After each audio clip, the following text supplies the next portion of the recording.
Good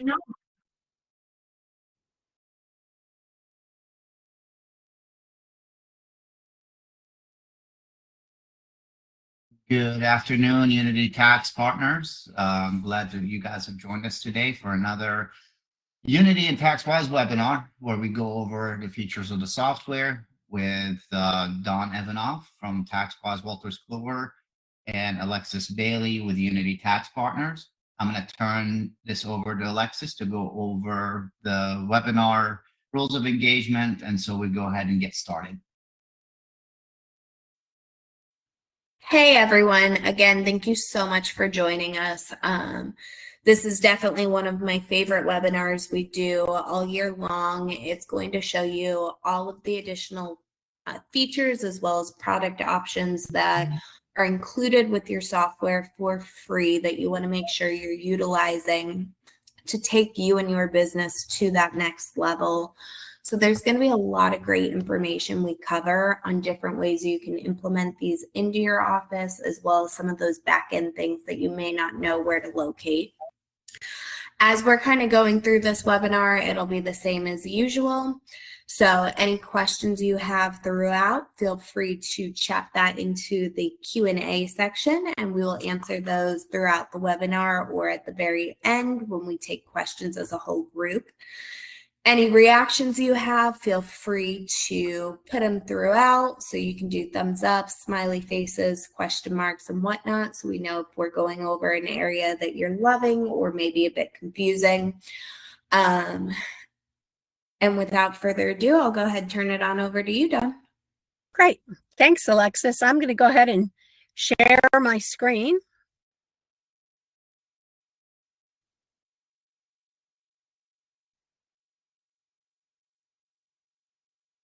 And it's not showing me anything, so hold on. I'm trying to.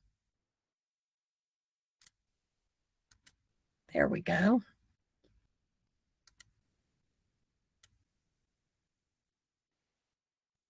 Okay. So you can see my screen. This time a little box came up. Now it just disappeared. But it shows that I am in Unity Tax on 2025. I'm on the dashboard. Alexis, can you just verify that is what you're seeing, correct? Yes, ma'am. Okay. So what would you like me to verify? My Alexa just, because I said Alexis, my Alexa just went off. Sorry. So No this worries. Was that meant for me? No. So one of Got the it. things that a Have lot a of great people day. don't realize is that working from the dashboard rather than going to the returns tab is actually much, much faster. So if you start a new return, you really should do it from the dashboard, or if you're trying to find one, I don't know why we went to client login. I was in here earlier and everything was working fine. Hold on.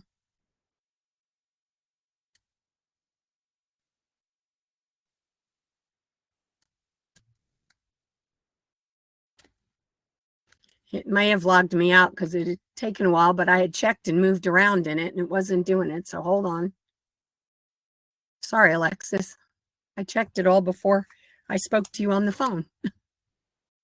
Oh, don't even worry about it. I get that completely. I swear every time I'm presenting something, something's got to make me look silly. And that's just what's happening here. So let's try this again. I'm just going to log in again.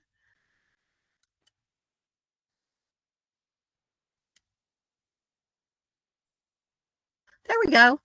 All right.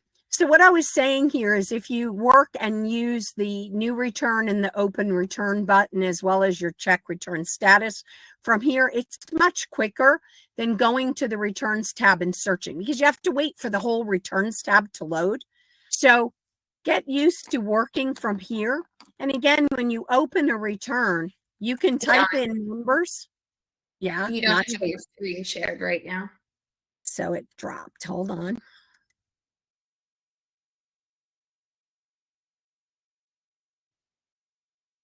Let's try it again.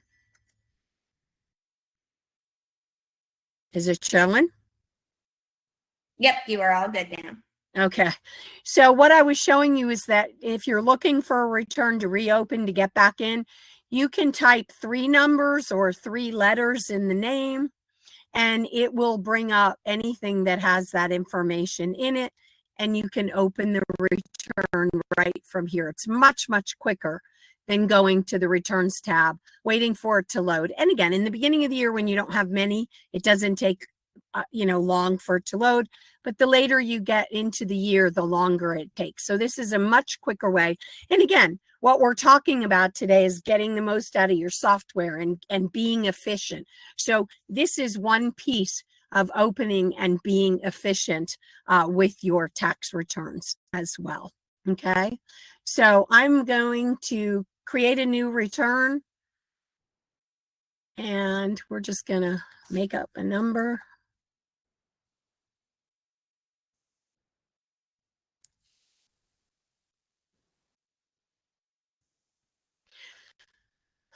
So another thing that's really important is to look at your return template. Again, you may have a default setup, which is what I have here.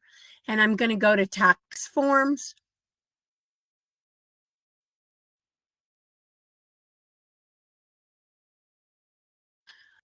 So a couple things. One that we're going to talk about is using Vault. A lot of people haven't been using Vault, and you really should get used to using it because it's your document storage for your source documents, as well as copies of your signed tax returns. So this is a good piece to use. I have an InSwan USB document camera is connected to my computer. And I may turn my camera on because before, when I had it on, it actually showed what I was seeing with my camera. So once you have started a return, whether you have carry forward from last year or whether it's a brand new return, the first thing that you should do, or a receptionist, if you have one, is go into Vault and scan all of their documents in. So here, let me put my camera on. I thought I clicked on it, but that didn't work. There. So you guys can see it. So on here, on the Vault, I am going to click on photo. And one of the reasons I like the USB document camera, okay, all right, I'm going to shut it off here because maybe not sharing it is not working. Because again, I tried it all before we got on and it worked fine. Hold on, give me 1 second. I'm going to try it again. It's plugged in tight.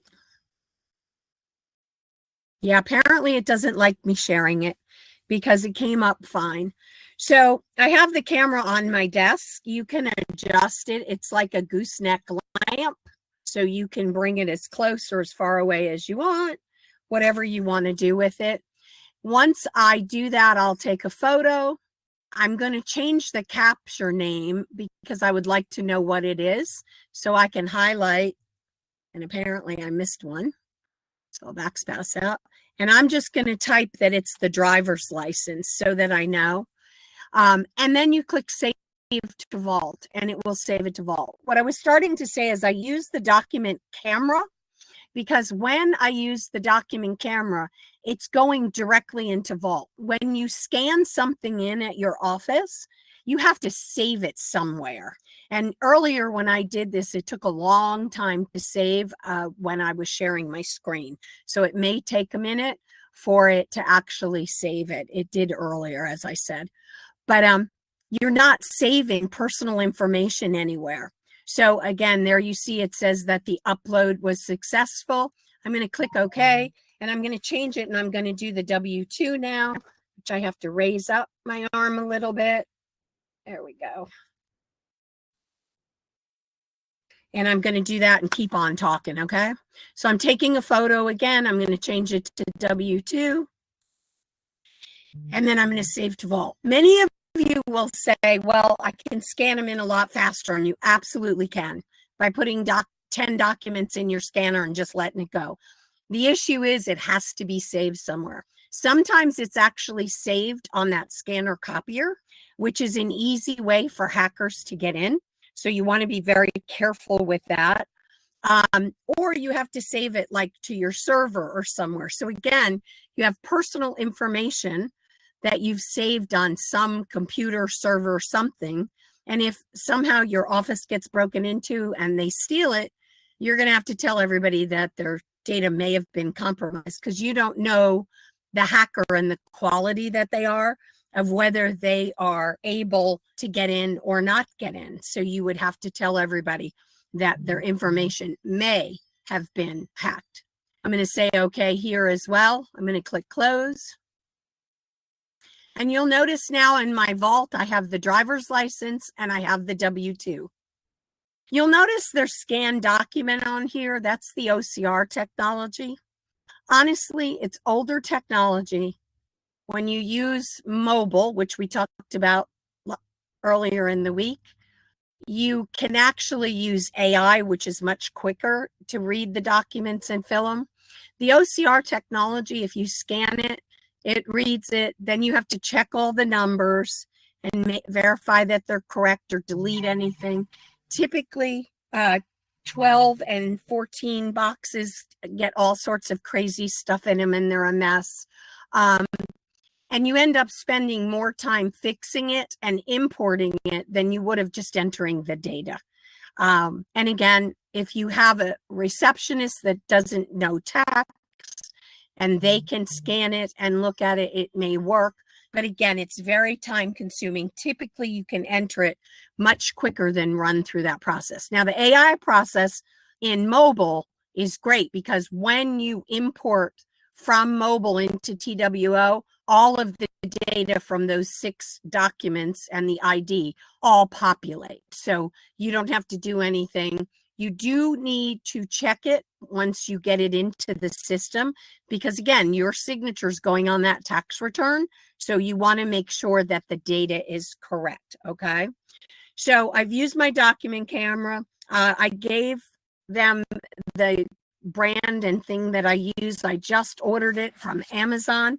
I like the one I have because it has a light. Some are less expensive that do not have a light, but then you run the chance of shadows where you can't see the document. So that is an issue sometimes if you don't get one that has the camera. So that is how you use Vault. If you look now, you'll also see that over in my tree, it shows the documents. Those documents will be saved for 7 years with the tax return.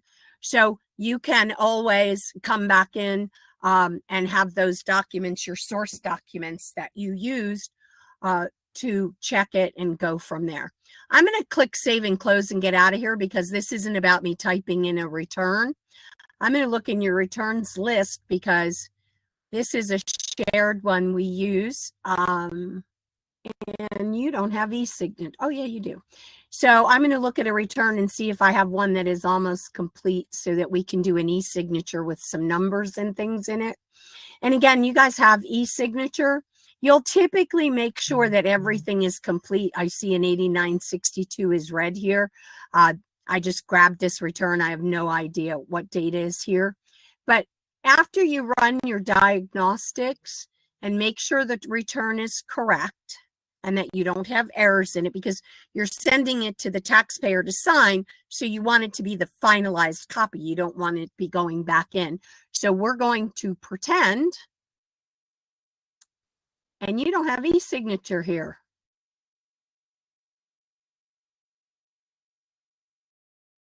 Hold on, let's go to 24. Let's see if we can do 24. You don't have the button there. Nope. Didn't like me going that way. I'm going to go to mine, see if mine works. It may be because all the forms are not done yet that, oh, logged me right back into yours.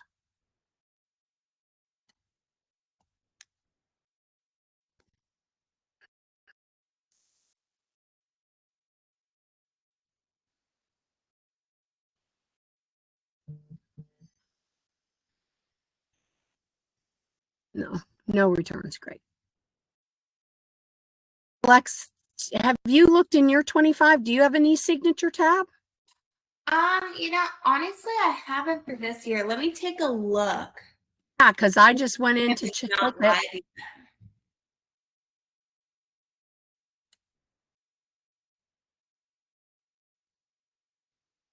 Logging into QA just to see if I can see it here.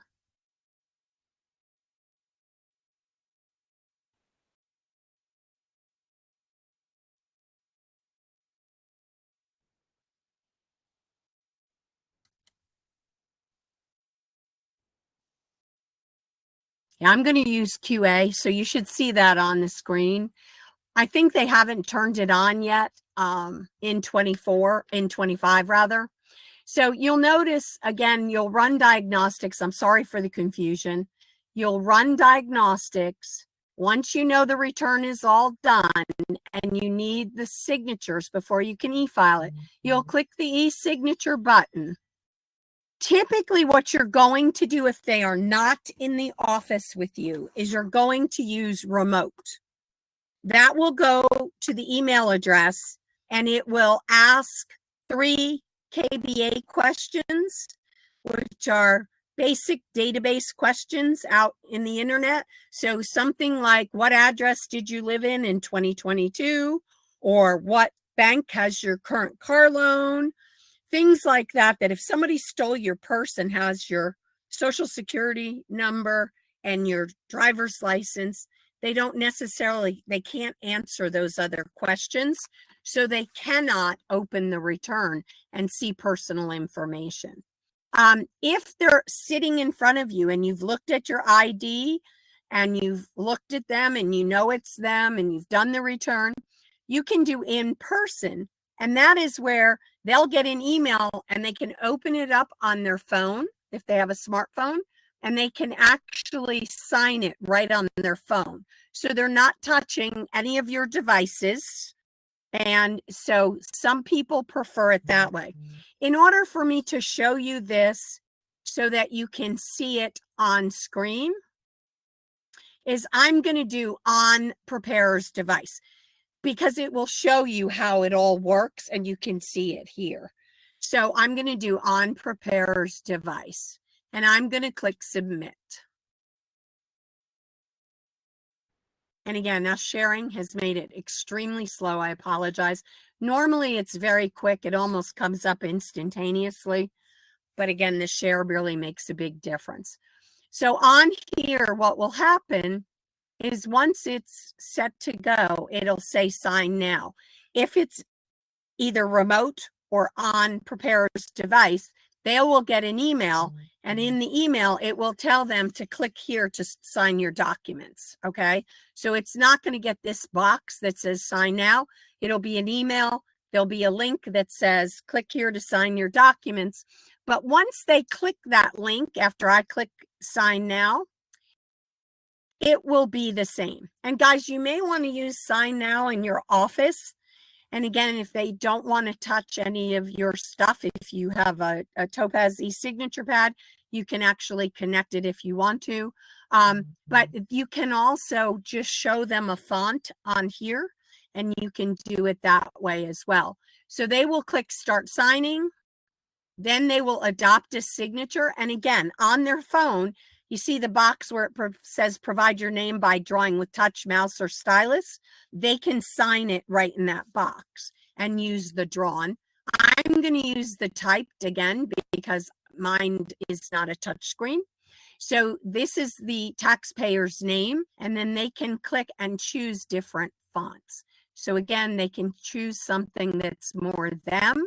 So we're going to say this is more Dawn sample signature and click adopt.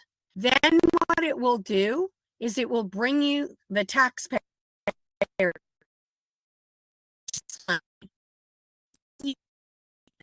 and know exactly what they're signing, and I'll click apply signature.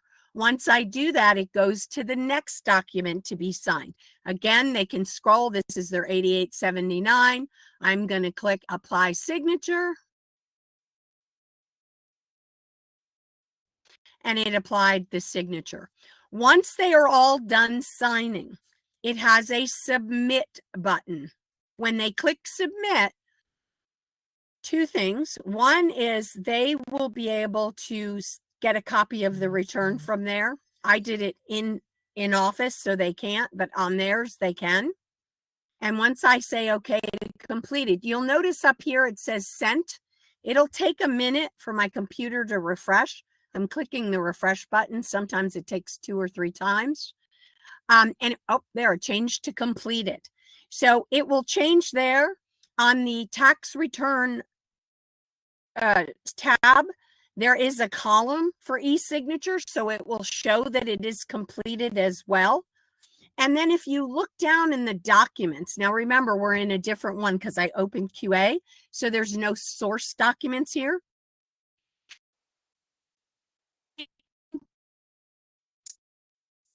Which is something the IRS requires if you use e-signature, as well as the signed return in a PDF format.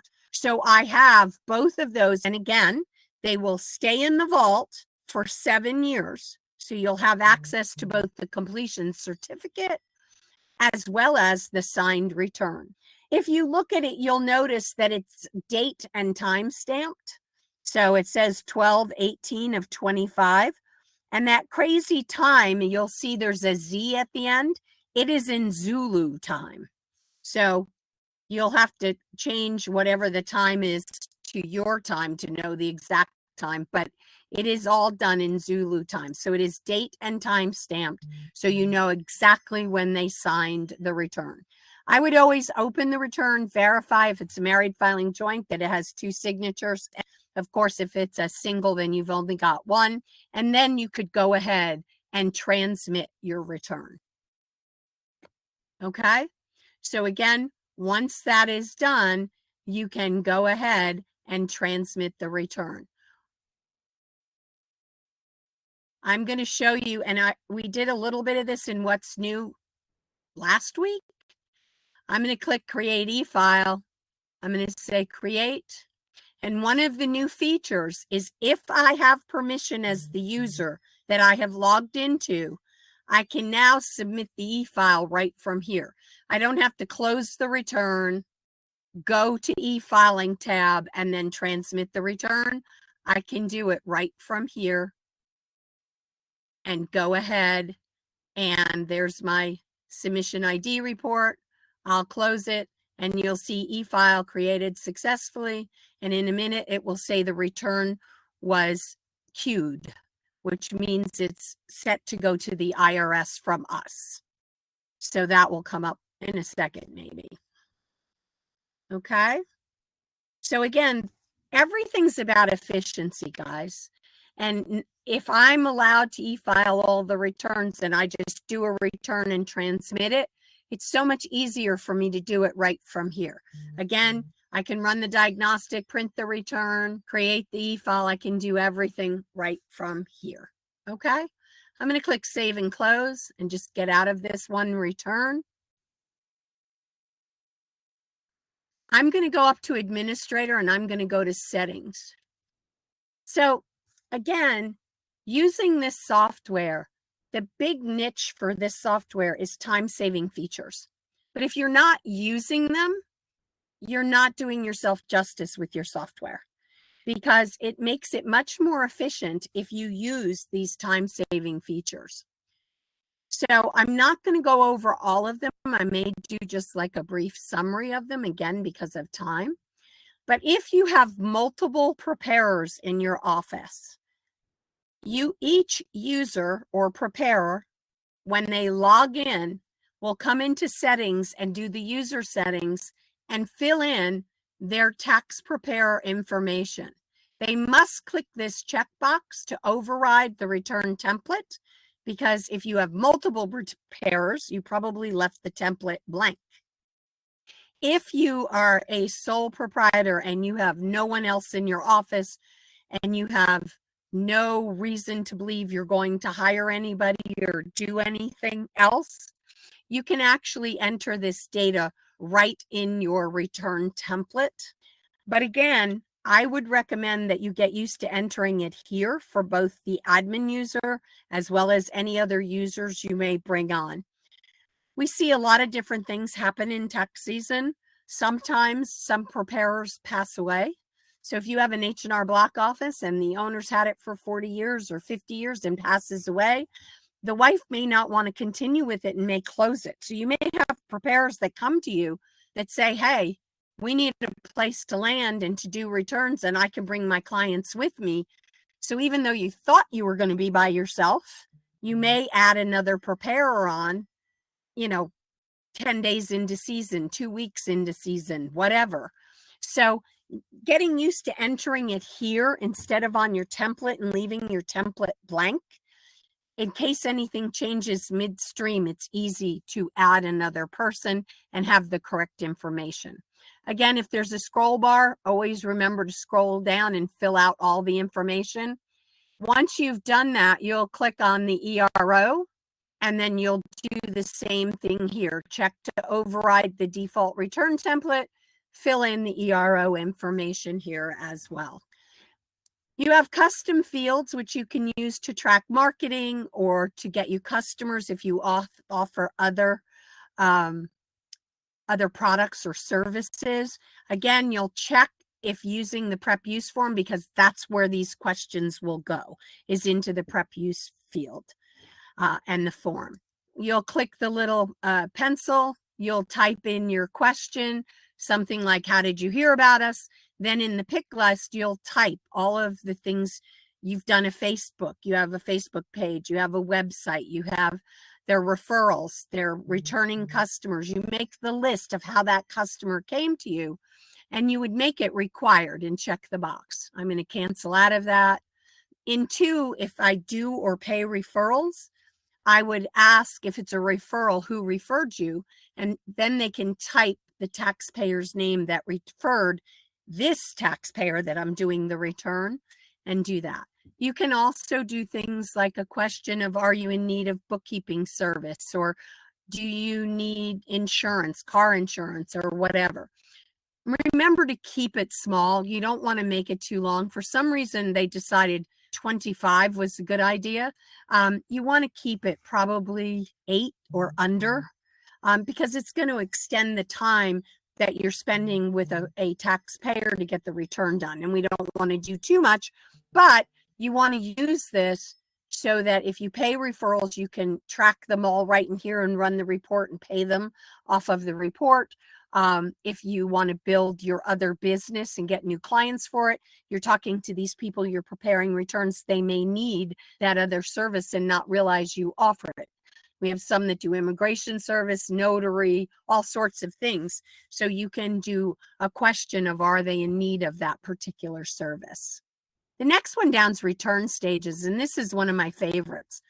I don't know about all of you. I would assume that your office is like mine. I think this year we're going to see a lot more where when the taxpayer comes in, we cannot finish the return because they did not bring all of their data. So I think we're going to see a lot of that this year. So on here, what you want to do is create a list of why the return is in progress and not finished. What kind of things do your customers forget to bring? So on here, you'll click on the bottom white box, and I'm going to put car loan information, because again, if they bought a new car this year, you'll need the interest, but you'll also need the vehicle ID. So you'll need that VIN to enter as well as the car loan interest amount. And they may bring the interest because they heard they can take it off, but they may not bring the VIN. So car loan information, final pay stub. And again, this one is because of overtime. And I may put OT at the end to remind me it's for overtime, because the W-2s aren't going to show how much is overtime at this point unless they make a change. But so far, they've run out of time to have it be listed on the W-2. So you're going to need their final pay stub to look for their overtime line to then calculate what portion is not taxable. because again, it's not all of overtime, it's that half. So if it's time and a half, it's only half. So if they get paid $10 an hour, and for their overtime hours, they get paid 15, the 5 is what you can deduct from taxes. So again, they'll need that final pay stub for overtime. Cash tips, because they may bring in their W-2 with their allocated tips, but they may have kept track of all their cash tips as well. Well, they're not taxable. So why not add them into the return, which in a lot of cases will bring up the dollar amount they make for EIC to allow them to get more earned income credit than what's on their W-2. So if they add the cash tips in, they may get a much larger EIC, and they're doing everything legitimately. It's what they really got paid and track the cash. And a lot of them do that as well. They may need to pay you. They thought they were going to get a refund, and it turns out they didn't because they changed their W-4 and messed it all up. It may be, if you're not using e-signature, that you need the spouse signature. So again, you create this list. They may not bring Social Security. They may not bring unemployment because they don't think it's taxable. So think about your customers and the type of things that they forget to bring to you. Maybe for your due diligence, they don't bring in Social Security cards for the kids, or birth certificates, or school or medical records to prove that the child lives with them at their home. So you can create the list as long as you would like. You really don't need this TWD to TWO. I actually highlight it and delete it. So you really don't need that unless you're doing returns in desktop and moving them to online for a reason. But even at that, there's a source page column that gives you that information. So I always take that out. So again, if you don't like something you put in, you can highlight it and delete it, or highlight it and rename it and type it different. So you have that as well. I'm sure you all know about print sets. Please make sure that you create your own custom print sets. And the reason I say that, I'm going to click one really quick and just say my 1040. And I'm going to select the file copy, which typically has everything in it. So you'll notice I have a bunch in here, but one of the things that happens sometimes is when forms come out late, they will not be in the print set. So I'm going to keep scrolling down till I get to the S's. Don't look, it'll make you dizzy. So you notice here is Schedule 1A, page 1 and 2. I want that. And also I want all the regular schedules, Schedule 1, 2, and 3. So I'm going to highlight them all and click Add. So make sure you go through the available forms in the left and make sure that they're selected and you move them to the selected forms for any types of things that would need to go to the IRS, or that you want to give your customer a copy of it, depending on which print set you're working on. The other thing too is you can take things out. Like, I'm not going to give my customer the main information page, so I'm going to remove it. I'm going to remove the interview page. And you would go through and remove anything. Again, all of you do things differently. I would not give them the prep use form. There's no reason. Take that out, or the summary page. Some of you will give every worksheet that you work on because you want to justify the price you're charging. So you'll add all those 1040 worksheets and any other worksheets that we have, because if you enter data on them, you want them to know these are all the forms I filled in for you, and that's why I charge you X.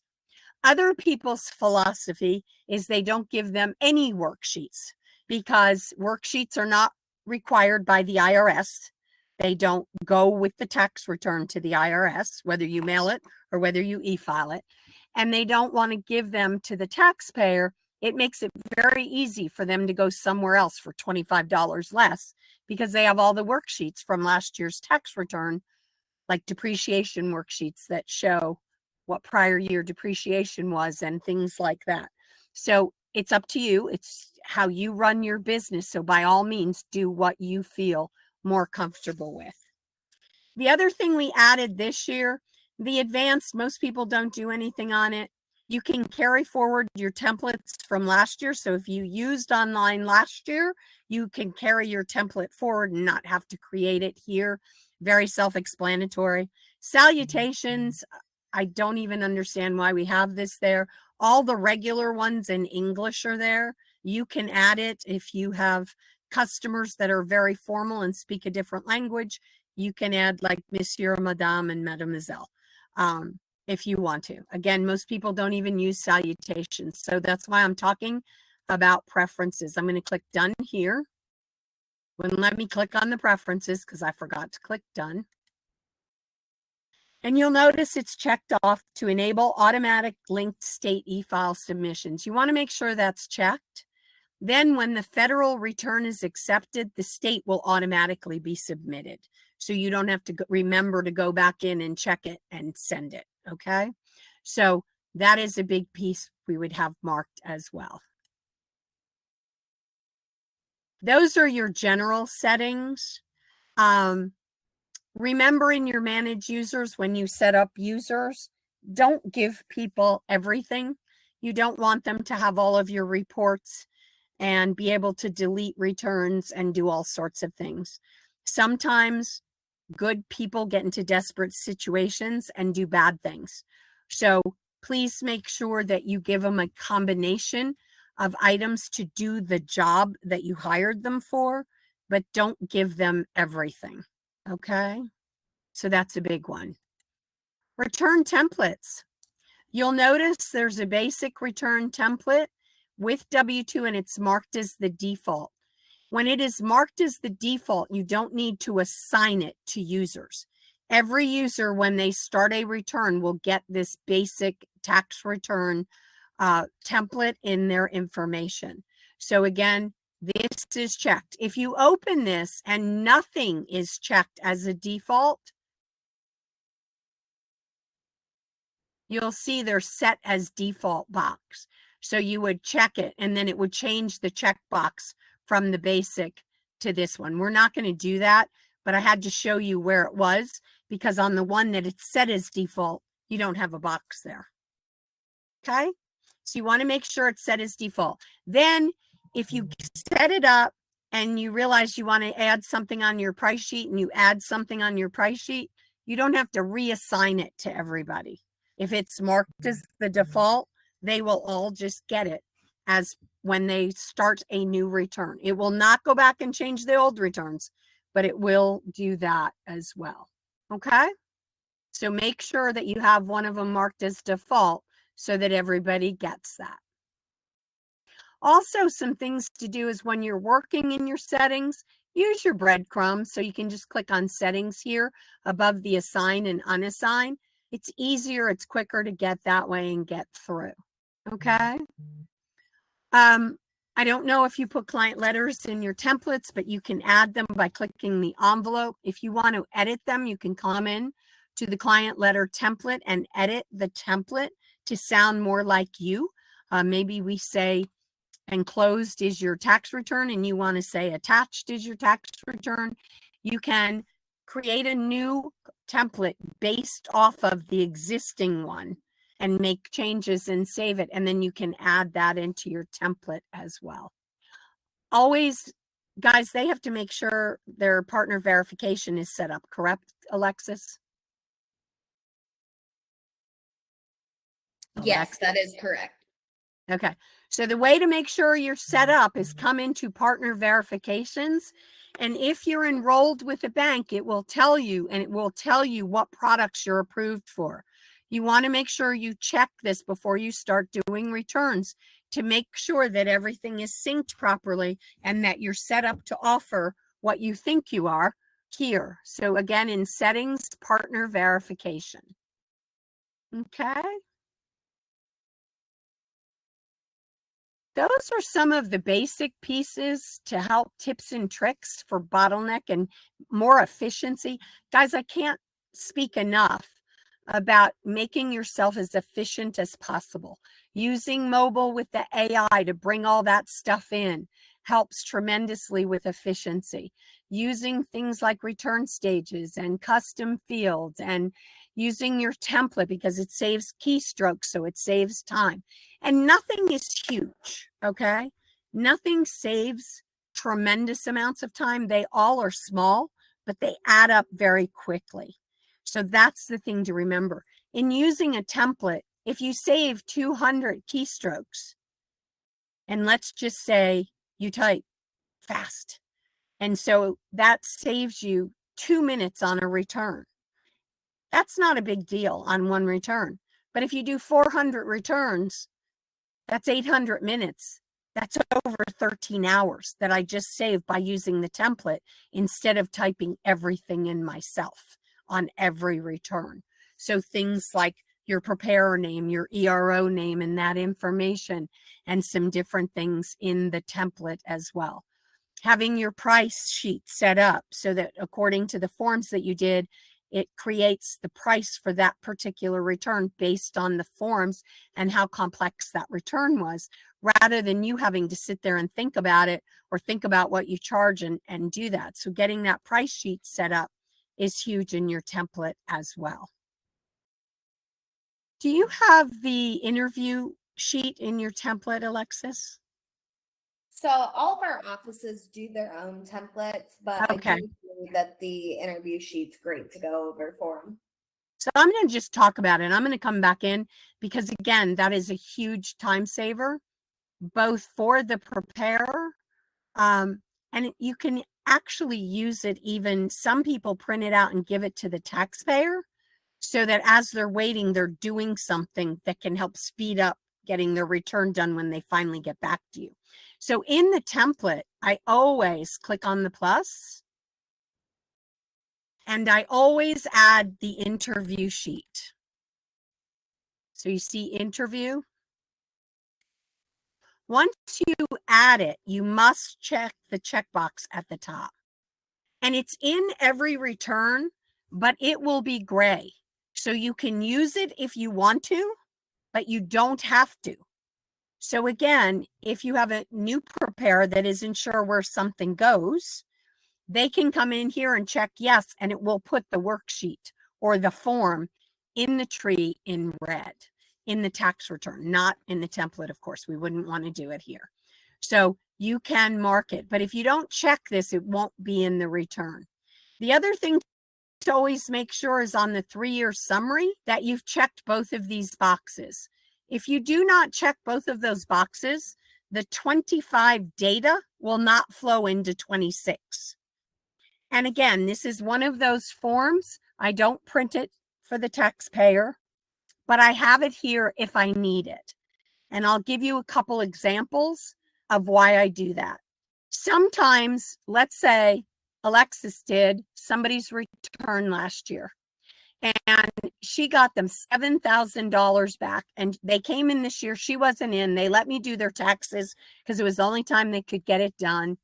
And I'm getting them $3,500 back. They think I'm an idiot. Nothing much has changed in their life as far as they're concerned. They have the same amount of kids. They both work the same job. They might have got a little raise, but nothing drastic.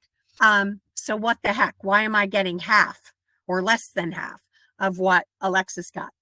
I can come in here if I have checked this in all my previous years, and I can look at the withholding.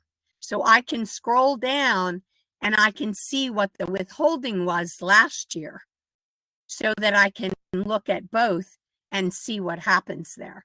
So I can see if they changed their W-4 and their withholding changed dramatically, or I can see if they had something else that took their income down or anything else to look at. So again, I can always come in here and look to see what the information is here. Okay. So I always check it. Again, if I don't need it, I don't have to do anything with it. I take it out of my print sets. So it's not doing anything except taking up a line in your tree if you don't need it. The other thing is always make sure your EFIN is at the top of the 8879. There's nothing worse than starting to transmit and not have an EFIN up here, and you get that you're not registered. So again, you want to make sure that you're careful with that as well. I'm looking at this because I saw numbers. Somebody put numbers in the template. So every one of them would have this number in it. Make sure you never do that. Do not put any information. Otherwise, this W-2 with this employer ID will show up in every single tax return. So I'm going to delete that out of here because I don't want that there. I want that nice, here's a plain one. Let's look at this. If you want to put a form in your template, so any form like a W-2, what you must do in order for it to stay in the template is come in and on a direct entry, black underline, come in and use Control Spacebar or F3 to make it red. That will keep it in the tree in the template. Otherwise, I had somebody add like 30 forms one time, and they didn't do that to any of the forms. And when they opened the template back up, there wasn't a form in it. They had forgotten that that was the step that you have to do because you do it once a year, so you don't remember. So they had messed up on that and not put the field as red, and so they all disappeared. So if you want something like a W-2 to be in every return, you must make a field required, a black underline, not one of the calculated, the green underline, but one of the black, okay? If you want to add a client letter, this is the envelope. I talked about it a minute ago. I'm just going to add a 1040 cover letter, or a letter rather. It says it was assigned to the returns. Now, every return will pull the data and you'll have a client letter and then you'll have the tax return. Again, some people use client letters, some don't. Completely up to you whether you want it or not. But if you do want it, that's how you get it in your template so that it comes into every return. I'm going to go ahead and click Save and Close. Alexis, have we had any questions? Is there anything we want to address? Yeah, we've had a lot of great questions.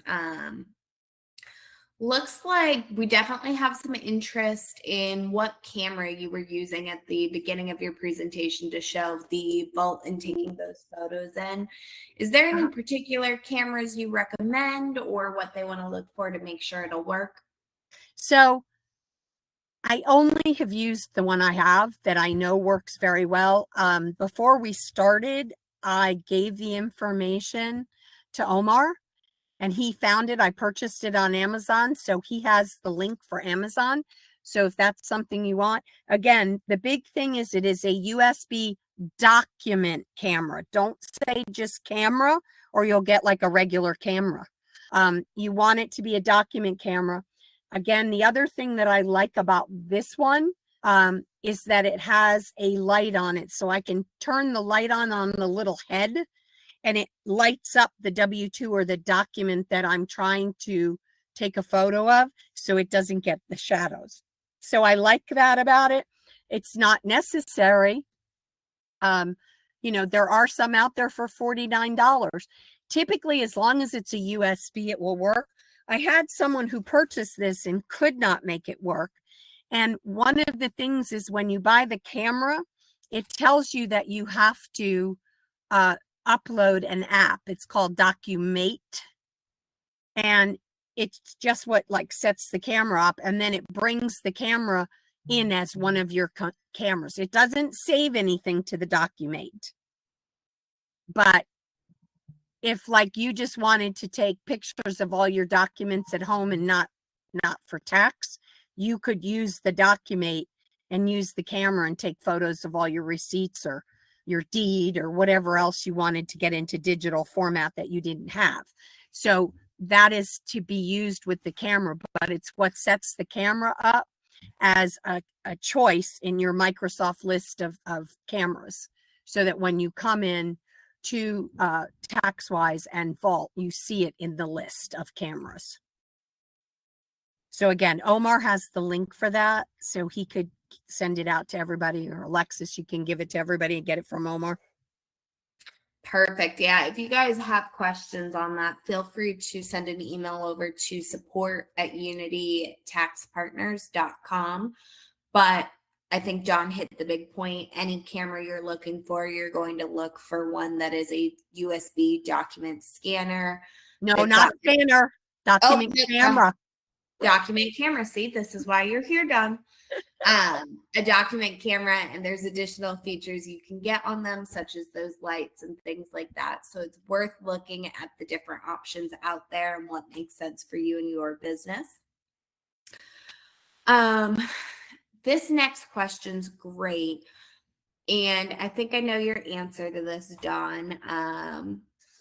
Right here, I have a customer asking about the potential for enhancing the remote signature security feature to make it more user-friendly, as customers have struggled with the security features where it asks them all of the different questions. Don, could you kind of cover a little bit why it does that, as far as, you know, the Sure. IRS putting in that requirement? Yeah, absolutely. So guys, what it does with that requirement, and I know my husband wouldn't be able to answer the questions, because I mean, he might be able to give the address he lived in 22, but he doesn't do any of the money stuff at our house. So if it asked about who has the car loan, he doesn't pay attention. You know, if it was a Ford, he'd probably say Ford Motor Credit if it was on there, or if it was a Honda, he'd say Honda, because he doesn't know. He just doesn't pay attention. I mean, I do it all, so he doesn't know. So if we were sending a remote signature to him, he'd probably have to call me and ask me the questions to get it done. And unfortunately, they have to be there, because you don't want to be sending it to someone who is not that person. And I'll give you an example that happened not with e-signature with me, but back in the day with just wet signature.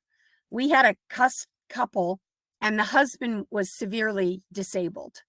And so some years, if he was having a good day and the weather was good, he would come in with the wife to do his tax returns.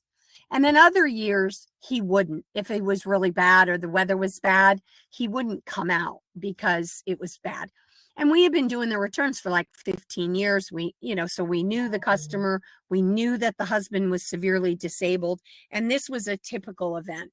So we used to give her the 8879 to take home to have him sign, right? We did it for years. And she would take it home, have him sign it, and she'd bring it back the next day.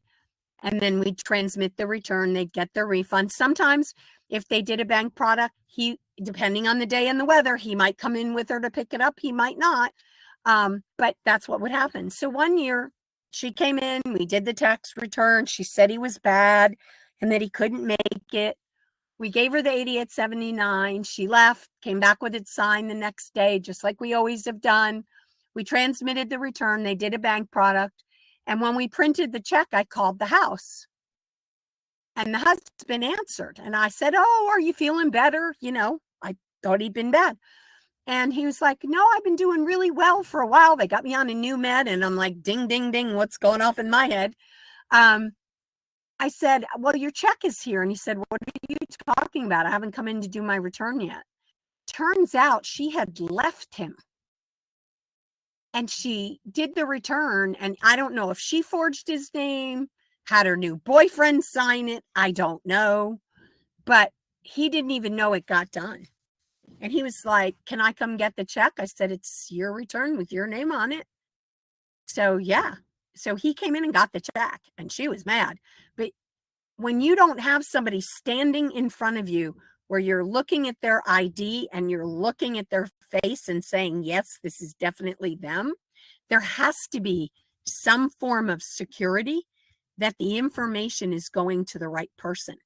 And we don't want it to go to the wrong person, because it could be a bad actor, where if they could just open it without answering those questions, they could see personal information that had nothing to do with them. So unfortunately, there has to be a way to do it. And this is really the only way, because what it does is it goes in and looks at all the different national databases that are like public record, and it pulls things off of it. And so it'll pull things like a car loan, or like where did you used to live, or different things like that. And other like banking and other things that have to have tight security on that. A lot of them do things like that. So unfortunately, the only thing they can do is, if they don't know the answers as they're in it, is to call their spouse. Because 9 times out of 10, if they don't know, their spouse does. And if they get to go through it twice, and then if they can't answer it, then you make them come in and check their ID to their face. Because why can't they answer these questions? You know, somebody, whether it's the husband or the wife, should know the answer to the questions. So, or if it's a single taxpayer, they should know it. Because if you have a car loan, you know you're paying it to somebody, whether it's the bank or whether it's, like I said, Ford Financial Credit.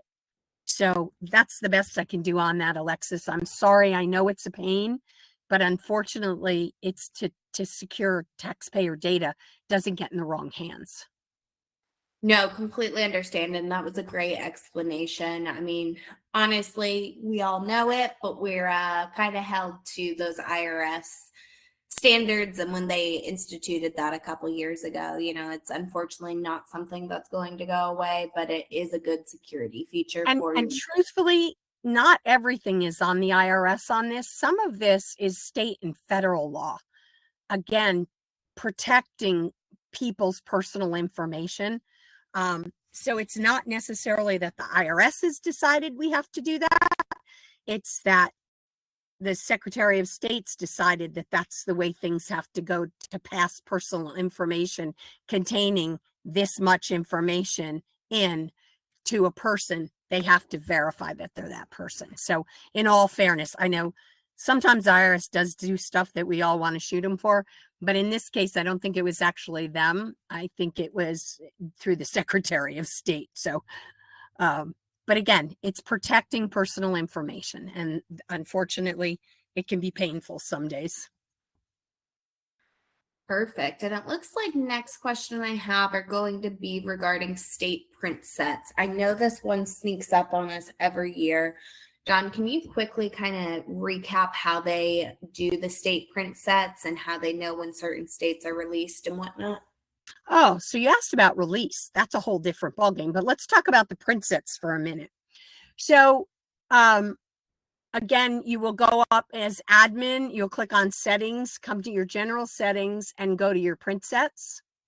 I have to look at this because I can't remember. I know in regular right now, you can't set up a state print set. No states show up, but I'm in QA. Oh, I got states. Okay. So when you set up your print set, you can name it, state print, and you can do a couple different things. If the bulk of your returns are whatever state you live in, we'll say Virginia in this case, you can make a Virginia state print set.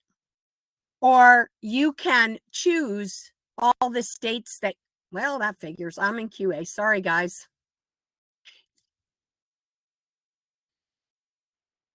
Sorry, I got to get out. Yeah, and I can see where they select it right now, but those states aren't available. But it's a good refresher for everyone. Yeah, so hold on. I'm gonna come back in under you guys. Well, no, I'm getting lovely messages everywhere with my QA. Let's do 25 regular and come into you guys again. TWO 25. That's you. QA had 3 of them listed there. That's why I went in there, because then I could at least show it. So again, you're going to go up under the name, settings, general settings, print sets, create custom, state, name it. So all the states will be under this available form. Just click the plus next to it, because remember, it's not going to print the form unless it's green and checked off in the tree. So like if I'm in New York and I do New York, New Jersey, and Pennsylvania and Connecticut, I would choose those 4 if that's the main, almost all the returns I do. And then have it all over in the selected forms. Because again, if I only do a New York state, then that's all it's going to print. But if I do a New York resident or a New Jersey resident and a New York non-resident or whatever, if I have all those state forms, they'll print. So again, create your state print set based on what you use. Some people add them all. It just depends what you do. I mean, I've never done a Montana return in my life. So Montana is not one I add to my print set. So you can pick and choose and add them to the selected forms. Again, probably the beginning of January, all of the states will be listed here and you'll be able to add them into the selected forms. And again, remember to click done. Otherwise, it's not going to let you move anywhere else. Okay.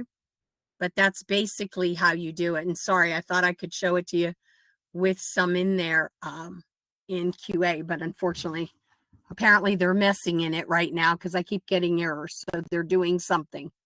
So you can add your state print set as well. Okay. Any more questions? It does look like we have some questions on shortcut keys. Is there anywhere specifically they can go to see a list of shortcuts? Absolutely. And guys, this is something you should all use all the time. You see this little question mark up here? This is your program help. This is your software help. So let's put shortcut. I can't remember if it's shortcut or hotkeys. Shortcut keys. Keyboard shortcuts. So there are all of the keyboard shortcuts that work within TaxWise Online. You'll notice the F3 or Control Spacebar. I don't know why, but my Chrome does not like F3. It'll like it and then it won't like it.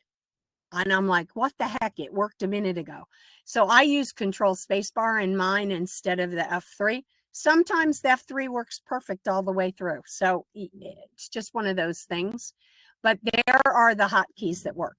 And the reason that the list is so much shorter than what it was in desktop is because many things work for the browser.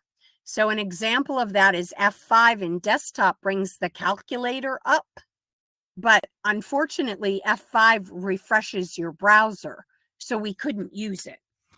So make sure you get used to using this help. It will really have you being able to get information quickly without having to wait or call, into Alexis and Omar. I'm just going to show you the user roles here. Maybe if my mouse will behave. So this is another one we were talking about earlier when you set up your users. This tells you what each one allows them to do. So like if you give people super user, look, they can get all of your reports, all of them. I don't want them to. They can delete returns. I don't want them deleting returns. I don't want them taking cash in their pocket and deleting the return because it was a small refund. So they said, here, mail it, and then deleted a return out. So there are things you need to look. So, and with online, you can add. So I can give someone a return preparer, which allows them to create a new return and allows them to set up their user setting. Now, if I want them to be able to print the return or print the 8879 or anything else, then I need to give them the return printer as well. So you can stack the roles up, but you'll notice neither one of these allows them to delete a return or get into my reports. Okay, so you want to take a look at these as well. So get used to using your help. The help is actually really good. And I'm not a great one for using help. I'm old, and so I like to call. But it's really easy to use. You can use the table of contents, but I don't have patience for that, okay? There is no way. So I always use the search bar up at the top. Okay? Perfect. And it looks like the last question on here, I guess when you were going over return templates, you mentioned that there's a specific command that you can select to make sure a form saved in that template. What was that one again? So that you go on a direct entry line, which is a black underlined line on the form. It can be any one of them, but a black underlined form. And you use that F3 or control space bar to make it red. And that's what will keep that form in the tree. If you don't, it will not stay in the tree. So again, a direct entry, black underlined form. I went to wages and that was a black direct entry where you type in the wage amount. So I underlined it and made it required. So that's what will keep the form in the template. Otherwise, it won't be there when you open it up again. Perfect. And I think that's going to bring us to the end of our questions for today.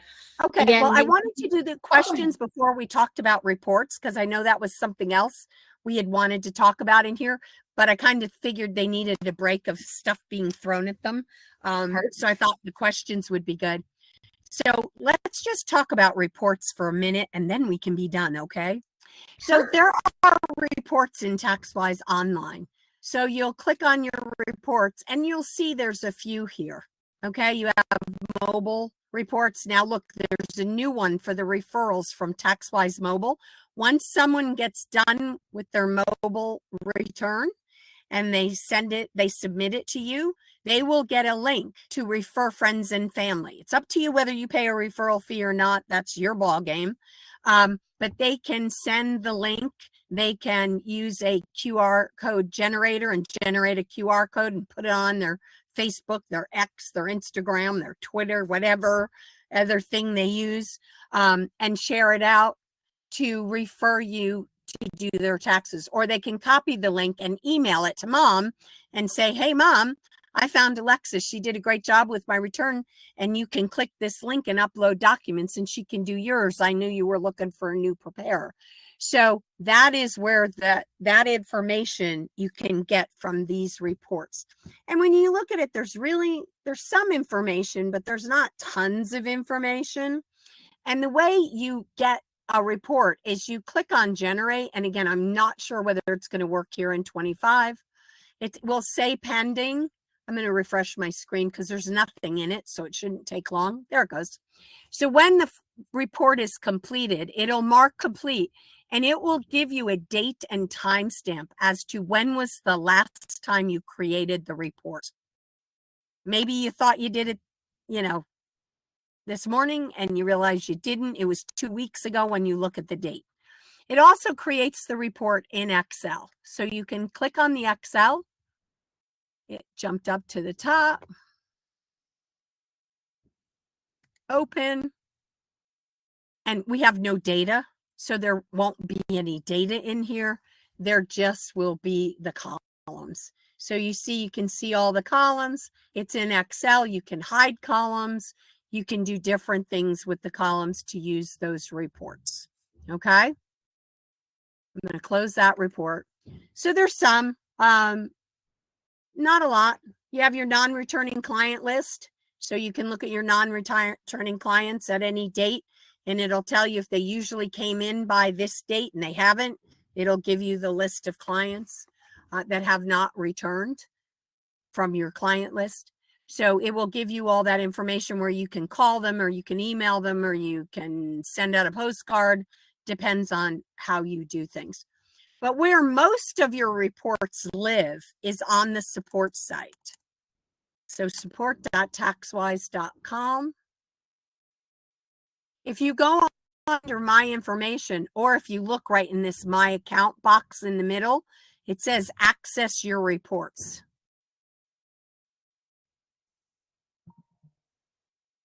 And this is fake, so you're not seeing any real data. This is a fake account I use. There are a lot more reports here. that you can get information from here. So again, you have your IRS and state acceptance summaries. What IRS acts are you waiting on that they haven't come back yet? You can get a birthday report for your clients, so you can send out text messages or emails or cards for their birthdays. You have your whole client list, which if you want to do mailing labels, you can use the client list and mail merge it and use it to create labels. But a lot more pieces are here. You know those prep use fields where we talked about doing marketing, or if you offer other services, again, you have a report that has each one of those, so you can generate that report. It also works the same. You click generate, and I'm just going to generate this one because I'm on it. Tells you it's new.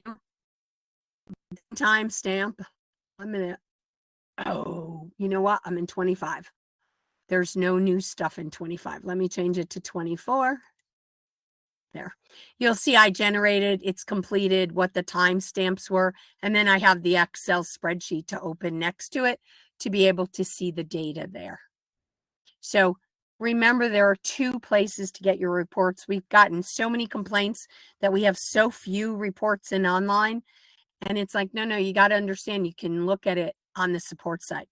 One of the other things, and I don't know, Alexis, if you guys have any of these, but we're seeing a lot more customers that have been using desktop for years and years and years, and they don't want to change out of desktop, but they're bringing their adult children into the business, and the adult children don't want to work in a desktop software. They want to work online.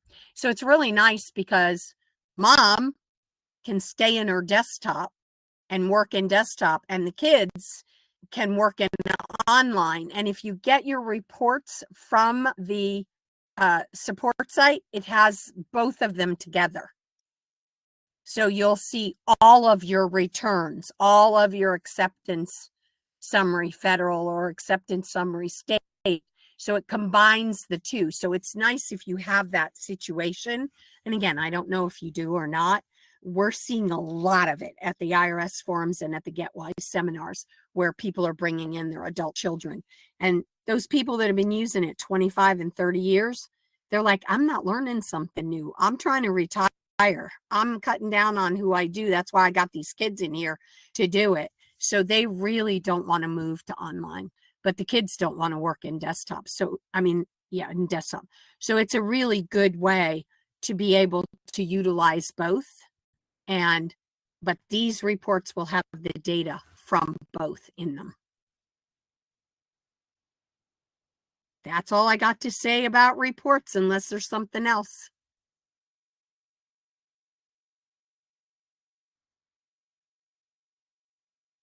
Alexis, did we lose you? No, it helps when I click unmute, doesn't it? Yeah. Give me 2 seconds. I'm just reading through some of these questions. Wow.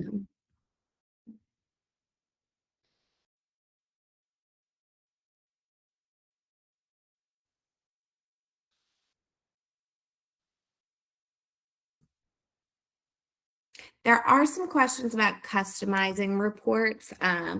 The reports are pre-built, but you can always go in, delete columns, merge things back and forth. So there's a lot of information and you can just pull what you're looking for. So if you haven't messed around with these reports, I highly, highly recommend you do, as they come with a lot of great information. Yeah, we have a lot of people who merge reports because they're Excel.